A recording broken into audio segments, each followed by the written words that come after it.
नाज़रीन, बाज़ दफ़ा आम लोग हमें इस तरह के मिल जाते हैं, उनका तवक्कुल, उनका तक़वा इतना बड़ा होता है कि बड़े बड़े औलिया को भी शायद उनका ऐसा तक़वा शर्मा देता है या हम हिल के रह जाते हैं।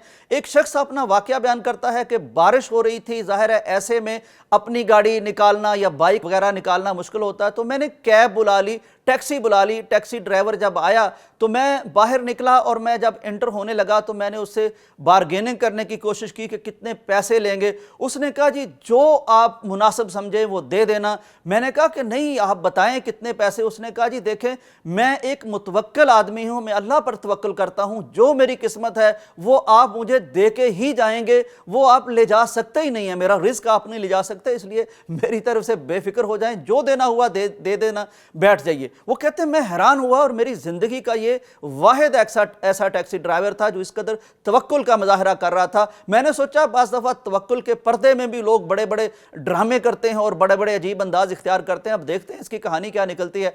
मैं बैठ गया, रास्ते में जा रहे थे कि अजान हुई और नमाज का वक्त हो गया। उसने कहा कि जनाब अगर आप इजाज़त दें तो नमाज का वक्त है, मस्जिद करीब है, हम नमाज ना अदा कर लें। मैंने उन्हें कहा यार ये पता नहीं किस मसलक की मस्जिद होगी। उसने कहा जनाब ये देखिए कि हमने तो सजदा अल्लाह को करना है, जिस भी मसलक की होगी मस्जिद, इससे क्या फ़र्क पड़ता है। वो कहते हैं मेरे पास कोई जवाज़ नहीं था और पहले ही यानी मैं एक ट्रांस में था उसकी तवक्कुल वाली बात पर। तो मैंने कहा चले ठीक है। हम मस्जिद में गए, हमने नमाज़ पढ़ी, हम निकल आए और जब निकले तो कहने लगा सर ज़रा मैं कोई पर्सनल बात नहीं करता, आपकी ज़ातियात पे नहीं उतरता, ज़ाती बात नहीं पूछता, लेकिन मैं सिर्फ ये पूछता हूँ कि आप नमाज बाकायदगी से पढ़ते हैं या कभी कभार पढ़ते हैं। तो मैंने कहा जी मैं थोड़ा शर्मिंदा सा हुआ, लेकिन मैंने कहा जी मैं कभी कभार पढ़ता हूँ। उन्होंने कहा जी अगली बात ये मैं आपसे पूछता हूँ कि ये जो आप कभी कभार नमाज पढ़ते हैं और कभी कभार नहीं भी पढ़ते, इस पे आपको कोई अफसोस, कोई नदामत, कोई शर्मिंदगी, कोई एहसास गुनाह है कि नहीं है।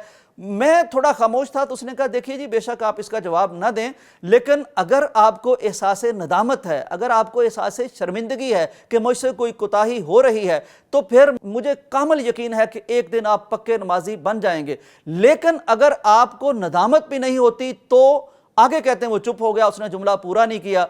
तो मैंने उससे पूछा हाँ कहो क्या कहना चाहते हो। उसने कहा जी फिर आपको अपने ज़राए आमदन पर गौर करना चाहिए कि अगर आप मुसलमान भी हैं और नमाज नहीं पढ़ते और आपको एहसास भी नहीं है, तो फिर आपको ये ज़रूर गौर करना चाहिए कि आपके जो मीन्स हैं, जो ज़राए हैं आमदन के, वो कैसे हैं। कहते हैं इसी कैफियत में खैर मैं थोड़ा सा कांपा भी और लर्जा भी कि ये कैसी बातें टैक्सी ड्राइवर मुझसे कर रहा है।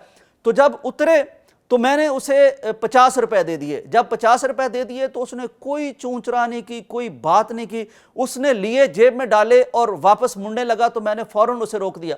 मैंने कहा एक मिनट रुकना। वो रुक गया। मैंने कहा ये पैसे ठीक हैं, काफ़ी हैं आपको। उसने कहा जनाब देखिए ख़राब मौसम था, 20 रुपए का मेरा पेट्रोल लगा है और 50 रुपए अल्लाह ने मुझे रिस्क दे दिया है, तो ऐसे में 30 रुपए मेरे बच्चों का रिस्क अल्लाह ने दिया है, मुझे क्या नाराज़गी है। तो मैंने कहा कि यार ये तो वाकई मुतवक्किल आदमी है। तो मैंने उसे 200 रुपया और दे दिया कि यार ये आपका बनता है, ले लें। तो वो कहने लगा सर जी देखिए 50 रुपए मेरी किस्मत में बनते थे, 50 मुझे मिल गए थे, ये मेरा तवक्कुल है जिसने मुझे और 200 रुपया आपसे दिलवा दिया।